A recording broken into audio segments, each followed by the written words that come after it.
What's up, everyone? Welcome to the Frequency Podcast. I'm your host, Frankie J. Lopez. Hope you're all doing well. Before we get into it, please follow the podcast page, allow for notifications, rate the podcast. Also follow me on social media at Frequency Studios _ on Instagram and at Frequency Studios on TikTok.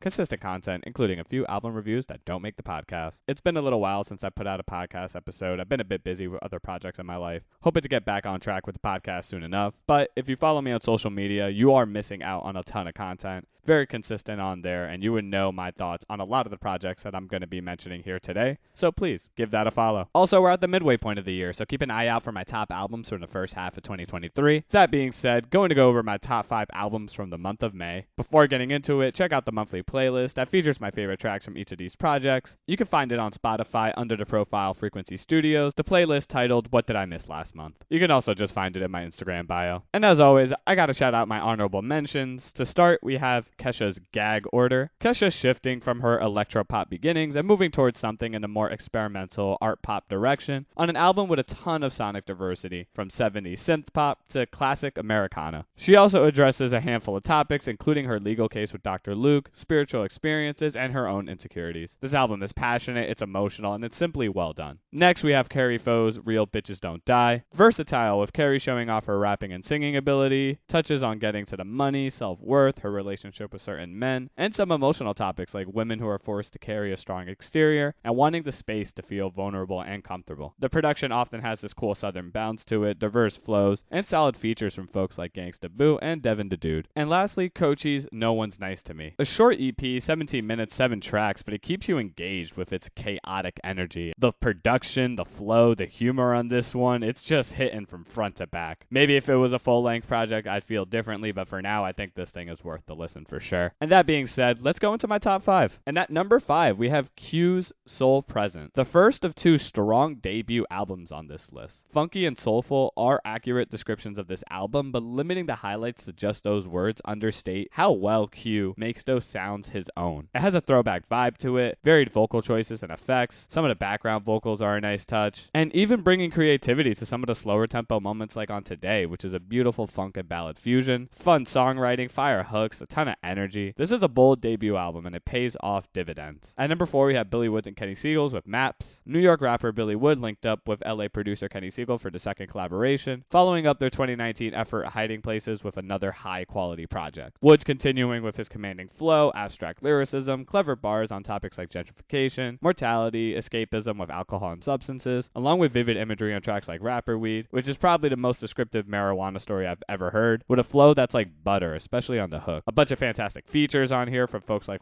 Chris, A$AP Rock, Elucid, Danny Brown. They all fit great. And plenty of Seagal production highlights. We get some deep 808s, unusual chimes, something that sounds like an intense jazz session. All in all, a solid addition to Woods and Seagal's catalog. At number 3, we have Khamari's A Brief Nirvana. Debut album, artist from the Boston area making some waves in the R&B space, and this man has some raw talent. Not only with his voice, but the foundation he's laying on here from a songwriting perspective. Some incredibly honest tracks like Doctor My Eyes, A Sacred Place, These Four Walls. He discusses feeling lost in his 20s, feeling lonely, longing for someone. And sometimes things can be picked up instrumentally when songwriting might be lacking a bit. Khamari produces a lot of this album, and he's clearly a student of the game with these samples including Nina Simone, Al Green, Durando on the vibrant Right My Wrongs. As I mentioned, this guy has a strong foundation here for what could be a very special career. I'm excited to see where he goes from this album. And at number 2, we have the Lemon Twigs, Everything Harmony. This is my introduction to the Long Island indie rock band, and I was pleasantly surprised. When it comes down to it, what we get here are some beautifully poetic songs, gorgeous vocal performances with lovely harmonies, and instrumentals that range from indie rock and pop. When Winter Comes Around is one of the best intros I've heard all year. I love the passion of the vocals, the subtle harmonies, and it flows well into the subsequent track In My Head, which is an earworm of a track, and you're going to find so many earworms on here, like the track Corner of My Eye, an absolute gem. These guys are old souls and have a knack for songwriting. Honestly, a lot of these hooks sound like you can pluck them off a classic R&B record, and there are wonderful arrangements all over this thing, especially on the back end, like tracks Born to Be Lonely and Everything Harmony. I love that this band was able to take a wide range of influences and mold them into a sound that's unique to them, and that results in a group of tracks that can be enjoyed by all, whether you're looking for some lighthearted lighthearted jams, or want to be enthralled by the sonic and lyrical quality on here. But at number 1, and my favorite album from the month of May, is actually an EP, which may be cheating, but whatever. It's Summer Walker's Clear to Soft Life. A 30-minute EP and absolutely a front-to-back listen. Summer comes through with her thoughtful, ballad-like brand of R&B, and it's truly her songwriting that brings everything together. Her struggles with love, loyalty, and simply the disadvantages of being a woman, specifically a black woman,